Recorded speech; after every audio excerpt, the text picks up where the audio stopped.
On the first day of May, in the year 1707, a nation that had existed for nearly 900 years quietly erased itself from history. There was no thunder of cannon fire, no invading army crossing the border, no final, desperate battle for survival. The Kingdom of Scotland, a fierce and ancient sovereign state that had resisted the Roman legions, repelled medieval English invasions, and endured as an independent nation for almost a millennium, was not conquered. It was signed away, in a dusty chamber, by men holding quills instead of swords.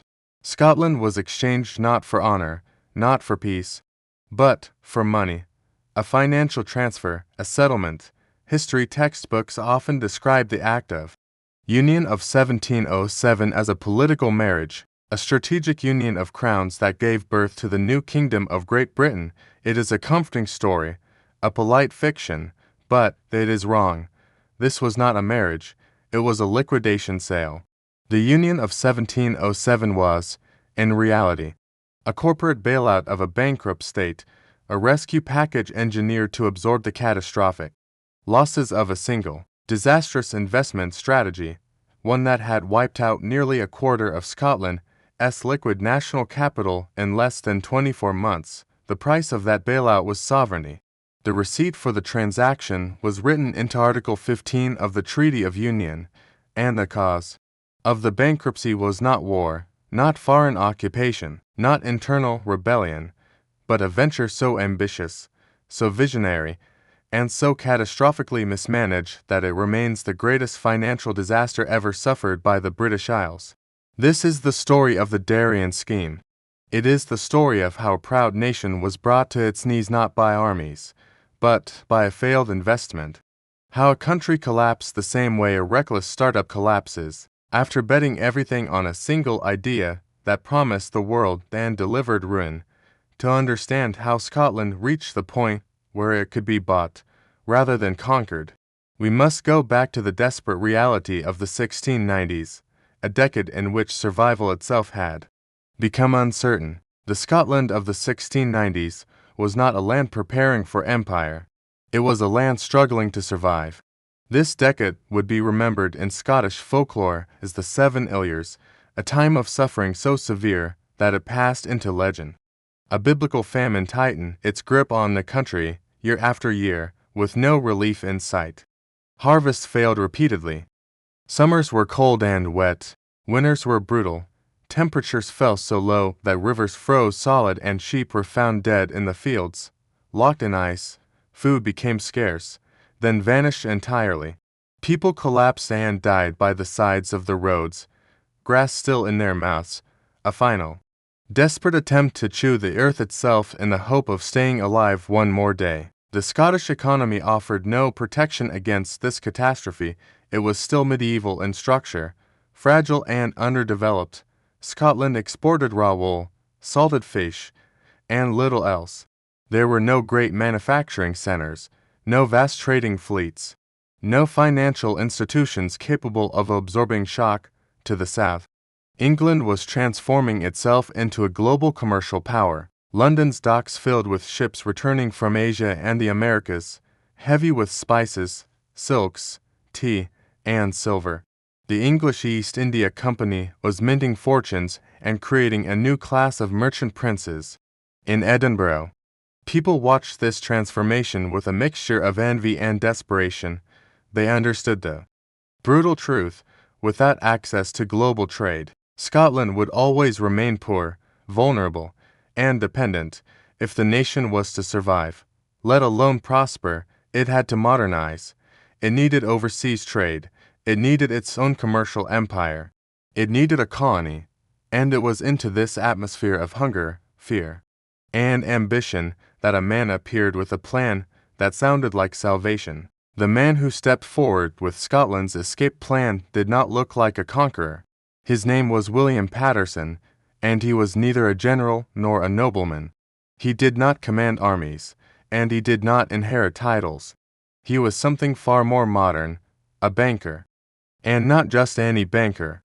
Paterson was already one of the most influential financial minds in Europe. In 1694, He had been one of the founding architects of the Bank of England, an institution that would become the financial backbone of the English state. He understood credit, capital, and leverage in ways few men of his age could match. But Paterson was a Scot, and his ambitions extended far beyond balance sheets. At some point in his earlier life, he had traveled through the Caribbean. The details were murky. Some said he had gone as a merchant. Others whispered that he had preached as a missionary. A few even suggested he had sailed under the black flag as a pirate. What mattered was not how he arrived there, but what he saw. Paterson studied the map of the world and noticed something others had ignored. The Isthmus of Panama, a narrow strip of land, in places barely 30 miles wide, separating the Atlantic Ocean from the Pacific. To Paterson, this was not jungle, it was geometry. It was logistics, it was destiny. He called it the door of the seas and the key of the universe. His insight was seductively simple. If Scotland could establish a colony on the Darien coast of Panama, it could build a port on the Atlantic side and another on the Pacific.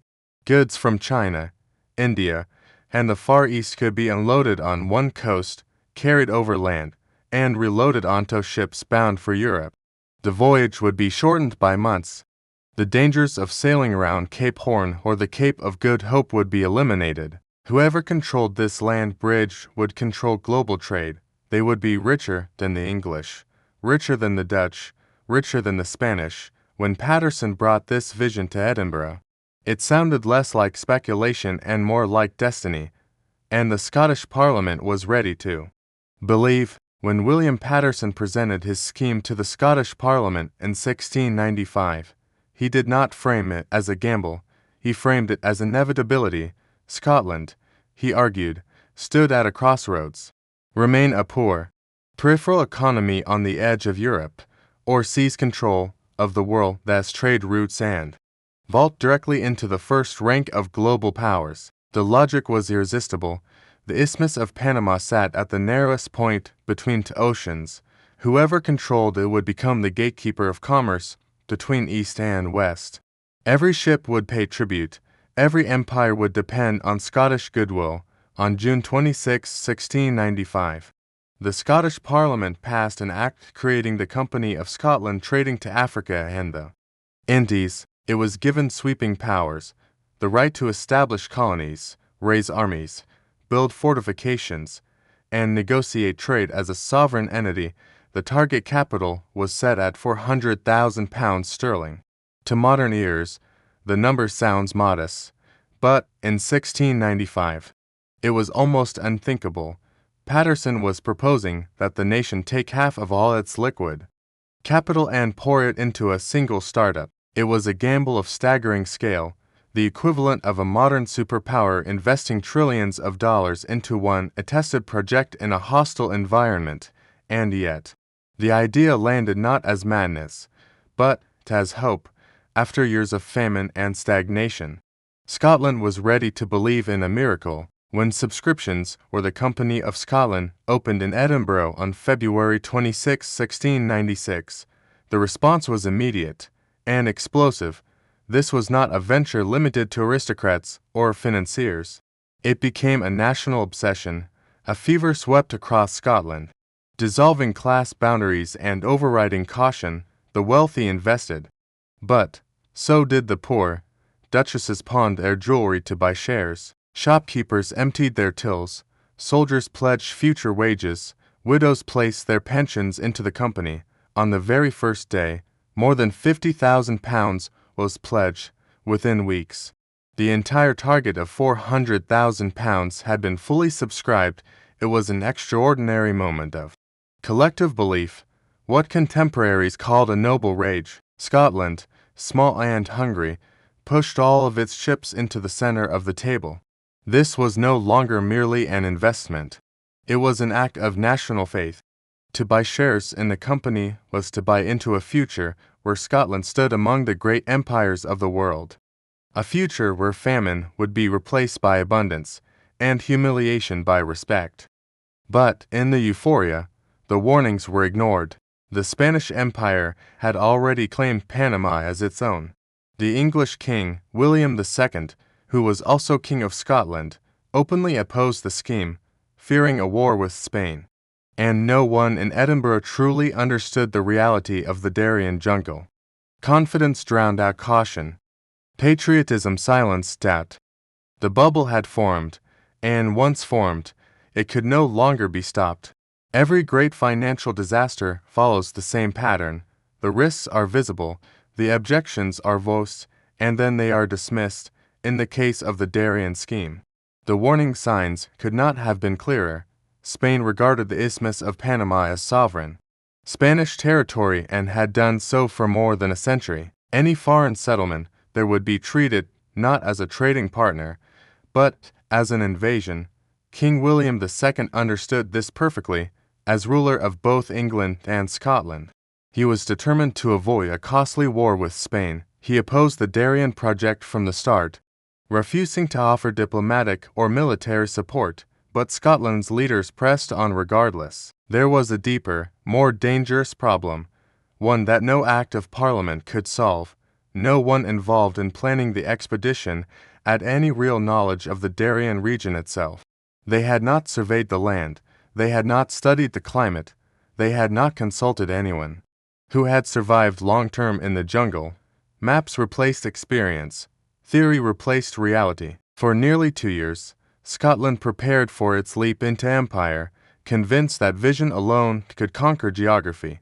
And it was during this period of preparation that the seeds of catastrophe were quietly packed into the holds of the ships. The failure of the Darien Scheme was already sealed before a single ship left port. It was sealed in the warehouses, in the manifests, and in the assumptions made by men who had never seen a tropical jungle from their offices in Edinburgh. The company's directors were forced to guess what goods might be valuable in Panama, both to the indigenous people they hoped to trade with and to the Spanish merchants they imagined would eventually arrive. Those guesses were catastrophically wrong. The ships were packed with thousands of heavy wool coats and trousers. As if the settlers were heading to northern Europe instead of the equator, they loaded 4,000 powdered wigs, assuming local people would want to dress like European aristocrats. Crates of combs, bolts of heavy linen, thousands of pairs of wool socks, all useless in the heat and humidity of Darien, filled the cargo holds. In a final burst of pious optimism, they included 1,500 English Bibles. What they did not pack was far more important. They did not load enough food. They did not bring tools suited for jungle agriculture. They did not prepare for disease, insects, or constant rain. They packed for a polite trading mission to a European port, not for survival in a malarial swamp. On July 14, 1698, 5 ships slipped quietly out of the port of Leith near Edinburgh: the St. Andrew, the Caledonia, the Unicorn, the Dolphin, and the Endeavour. As the sails disappeared over the horizon, Scotland believed it was watching the birth of an empire. In reality, it was watching its capital sail toward extinction. The departure of the fleet had felt like a national ceremony. Nearly the entire population of Edinburgh came down to the docks at Leith to watch the ship sail. Men wept openly. Women waved handkerchiefs. Ministers offered prayers for the Company of Scotland and its brave settlers. For weeks at sea, morale remained high. The orders were sealed, and even the captains did not know their final destination until the fleet was deep into the Atlantic. A precaution meant to prevent interception by English or Spanish ships. At last, on November 2, 1698, land appeared on the horizon. The fleet dropped anchor in a natural harbor on the Darien coast. The settlers stepped ashore and christened the land Caledonia. They named the harbor Caledonia Bay. They founded a settlement they proudly called New Edinburgh, and immediately began constructing Fort St. Andrew. For a brief, shining moment, the dream seemed real. Scotland had planted its flag in the New World. But the illusion collapsed almost immediately. The door of the seas was not solid ground. It was a mangrove swamp. The soil was thin, acidic, and hostile to the European crops the settlers had brought. Fresh water was scarce, brackish, and difficult to reach. And then there were the mosquitoes. Clouds of them, carriers of malaria and yellow fever, rose from the stagnant water and descended on the camp. Within days, men began to fall ill. The empire had arrived, and it had landed in the worst possible place. Illness spread through New Edinburgh with terrifying speed. It began with headaches and fever. Then came the vomiting, the weakness, the relentless dehydration. Soon after followed dysentery. The bloody flux, tearing through the settlement like a scythe. Men who had been healthy at sunrise were dead by nightfall. The death toll climbed relentlessly. 10 a day, then 15. Graves were dug faster than huts could be built. The graveyard expanded more rapidly than the town itself. The trade empire Patterson had promised never materialized. The indigenous Kuna people were cautious but not hostile. They were willing to trade, but not for wool socks or powdered wigs. They wanted muskets and gunpowder, items the Scots possessed only in limited supply. Passing merchant ships kept their distance, unwilling to anger Spain by assisting what looked increasingly like an illegal colony, and Spain was watching, to the south and west. Spanish forces monitored the settlement, viewing the Scots not as merchants, but as trespassers and pirates on imperial territory. Yet the most devastating blow did not come from Spain. It came from England. Determined to preserve his peace treaty with Spain, King William issued a secret proclamation to the governors of English colonies in Jamaica, Barbados, and New York. The order was absolute. No English subject was to provide any assistance to the Scots at Darien. No food, no water, no repairs, no shelter. The settlers were isolated, starving, and dying, and their own king had condemned them. By the spring of 1699, Caledonia was no longer a colony, it was a death camp. By early summer of 1699, the situation in Caledonia was beyond saving. The settlers survived on meager rations of spoiled flour and whatever turtles they could catch along the beach. Leadership collapsed under the strain. Drunkenness, paranoia, and bitter infighting replaced discipline. William Patterson, the architect of the entire venture, watched his vision dissolve around him. His wife died of fever. He himself fell ill, drifting in and out of delirium as the fort rotted in the humidity. The grand dream of global commerce had been reduced to a few hundred skeletal men, shivering in the mud, waiting for death. In June 1699, barely 7 months after their arrival, the survivors held a vote. They chose to abandon the colony. They dragged themselves back onto the ships, leaving behind the graves of nearly 400 comrades. The return voyage was a horror in its own right. The vessels were overcrowded with the sick and dying. Storms battered the fleet. The Unicorn was abandoned at sea. Men died so frequently that bodies were thrown overboard each morning, fed to the sharks that followed the ship's wake. Of the 1,200 men who had departed Scotland with such hope, only 300 made it home. But the tragedy of Darien did not end there. In the 17th century, information moved at the speed of the wind. While the settlers were dying in the swamps of Panama, the people of Edinburgh had heard nothing. Rumors filled the silence. Rumors of success, stories of gold, thriving trade, and Spanish defeat. The company's share price soared, and on the strength of these lies, Scotland prepared to repeat the disaster. In August and September of 1699, while survivors of the first expedition were still dying at sea, Scotland launched a second fleet. 4 ships set sail: the Rising Sun, the Duke of Hamilton, the Hope of Bowness, and the Hope. On board were another 1,300 settlers, men and women carrying faith, patriotism, and the last reserves of a nation already on the brink of ruin. They brought more of the same cargo, more wool, more wigs, more Bibles. They sailed with joy in their hearts, believing they were bound for a thriving colony that needed reinforcement, not rescue. On November 30th, 1699, the fleet entered Caledonia Bay. They expected smoke from cooking fires, the sound of hammers and commerce, the sight of a growing city. Instead, they found silence. Fort St. Andrew lay in ruins, overgrown with vines. Huts had collapsed or been burned. Graves dotted the clearing. The truth hit them all at once. They had been sent not to a settlement, but to a graveyard. The shock broke the spirit of the expedition before many had even set foot on land. But they could not turn back. They lacked the provisions to return to Scotland. They were trapped.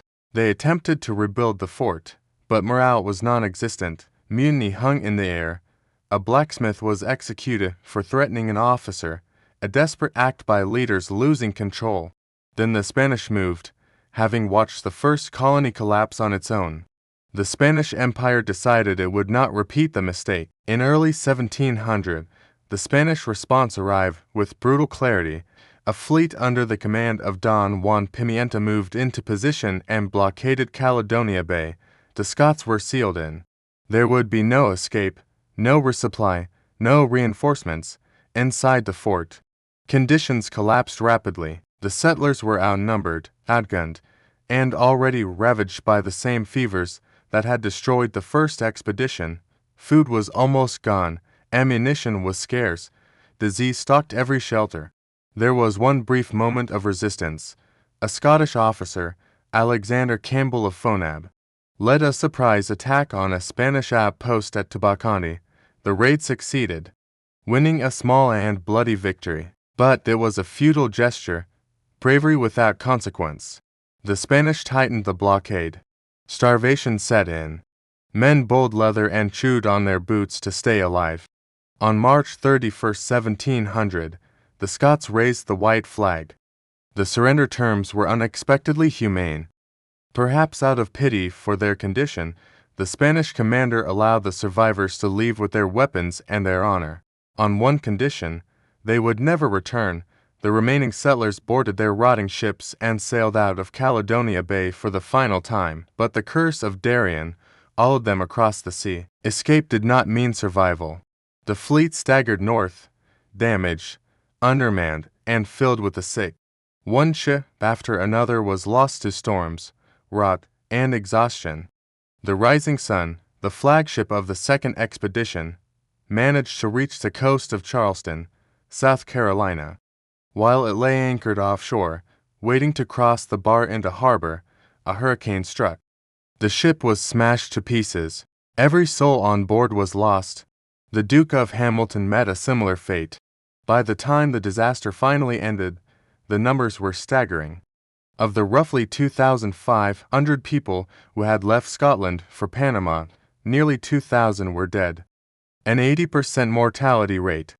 For a small nation, this was not merely a tragedy, it was a demographic shot. Entire families were wiped out. Communities lost their young men, their skilled workers, their future. When news of the final catastrophe reached Scotland, the country did not respond with quiet mourning, it erupted. Grief turned into rage. Riots broke out in Edinburgh. Mobs smashed the windows of officials. Believed to be sympathetic to England, the crew of an English ship, the Worcester, was hanged on fabricated charges of piracy, an act driven less by justice than by fury and humiliation. But anger, no matter how intense, could not change one inescapable fact. The money was gone. The financial reckoning was absolute. The entire £400,000 raised for the Darien Scheme, roughly half of Scotland's liquid national capital, had vanished. It lay buried in jungle graves, sunk with wrecked ships, or dissolved into rot and disease on the Darien coast. The Company of Scotland was insolvent. Its investors included almost every major noble family, landowner, and merchant in the country. Their fortunes were gone. Credit evaporated overnight. There was no liquidity left to restart the economy or cushion the next bad harvest. Scotland was no longer merely poor, it was bankrupt. The famine conditions continued. Trade stagnated. Population numbers shrank as death and emigration took their toll. The dream of independence was now strangled by debt and economic paralysis. And it was at this precise moment of maximum weakness that the English government made its move. 4 years. England had worried about Scotland's instability. There were fears the Scots might choose a different monarch, or ally themselves with France, England's greatest rival. The collapse of Darien transformed those fears into opportunity. England saw the financial ruin of Scotland not as a tragedy, but as leverage. Queen Anne and her ministers moved quickly. They proposed a union, not a loose alliance, not a federation of equals, but a full incorporating union, one parliament, one trade system, one state. In theory, Scotland would gain access to England's vast trading empire. In reality, the offer arrived at a moment when Scotland had no bargaining power left. Public opinion was fiercely opposed. In Glasgow and Edinburgh, crowds filled the streets. The proposed Articles of Union were burned in market squares. The common people understood instinctively what was being asked of them, but the decision did not rest with the crowds. It rested with the Scottish Parliament and with the commissioners sent to negotiate the treaty. Many of these men shared a crucial trait. They were major shareholders in the failed Darien Scheme. They were personally facing financial ruin, and the English negotiators knew exactly how to exploit that fact. At the heart of the treaty was a single clause, Article 15, cold, precise, and devastating in its effectiveness.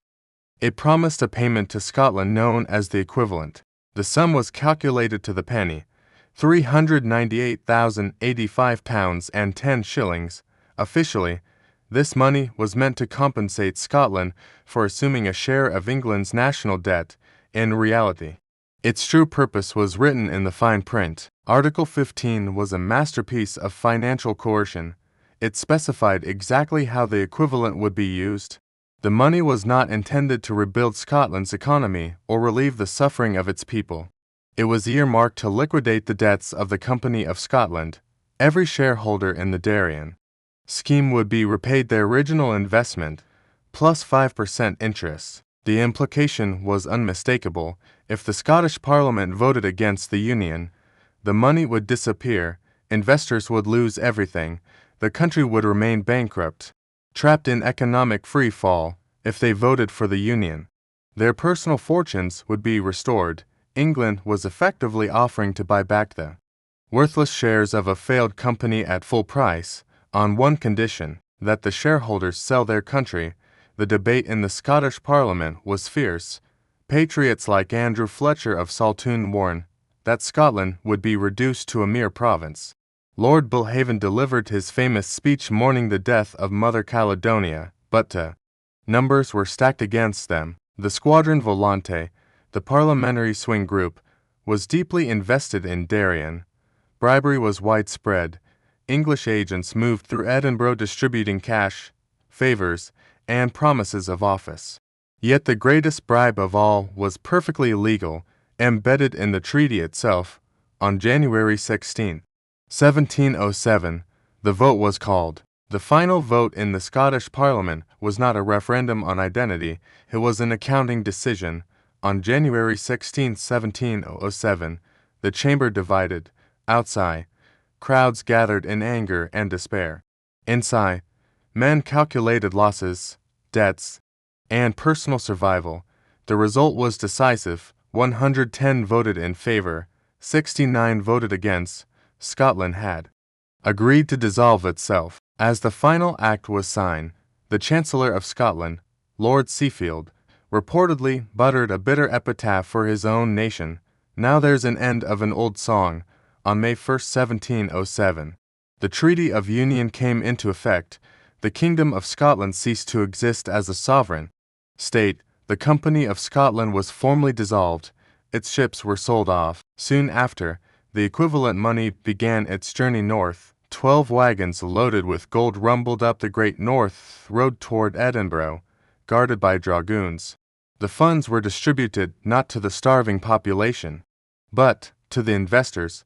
The reaction of the public was immediate and visceral. Crowds stoned the wagons as they passed. People spat at the guards. They understood exactly what had happened. Their leaders had saved themselves by selling the country. The anger did not fade quickly. To the people of Scotland, the Union felt less like salvation and more like betrayal. The bitterness would echo for generations. Decades later, The poet Robert Burns would capture the mood in a single, searing line: "We are bought and sold for English gold, such a parcel of rogues in a nation." The Darien Scheme had not failed quietly, it had reshaped the destiny of a country. Its lesson was brutal and enduring. It revealed the danger of financial mania, the blindness of collective hope, and the unforgiving reality of geography. No vision, no matter how brilliant, could overcome disease, climate, and ignorance. But more than that, Darien demonstrated a deeper truth about power. Nations are not always defeated on battlefields. They are often defeated on balance sheets. Scotland did not lose its independence because it lacked courage or ambition. It lost it because it ran out of cash. The map of the United Kingdom as it exists today was drawn not by generals, but by accountants, men trying to cover the losses of a jungle gamble that went to zero. The investors were refunded. England secured its northern border. Scotland received the Union. The key of the universe turned out to be the key to the end of a kingdom. Today, if you travel to the remote coast of Panama where Caledonia once stood, there is almost nothing left. The jungle has reclaimed the fort. The moat is a stagnant ditch. The graves lie hidden beneath vines and roots. Only the indigenous Cuna people remain, ruling the territory autonomously. They still call the place Porto Escosas, the port of the Scots. It is a quiet bay where the waves whisper the story of the colony that sold a country. The ambition was infinite, the failure was absolute, and the cost was everything.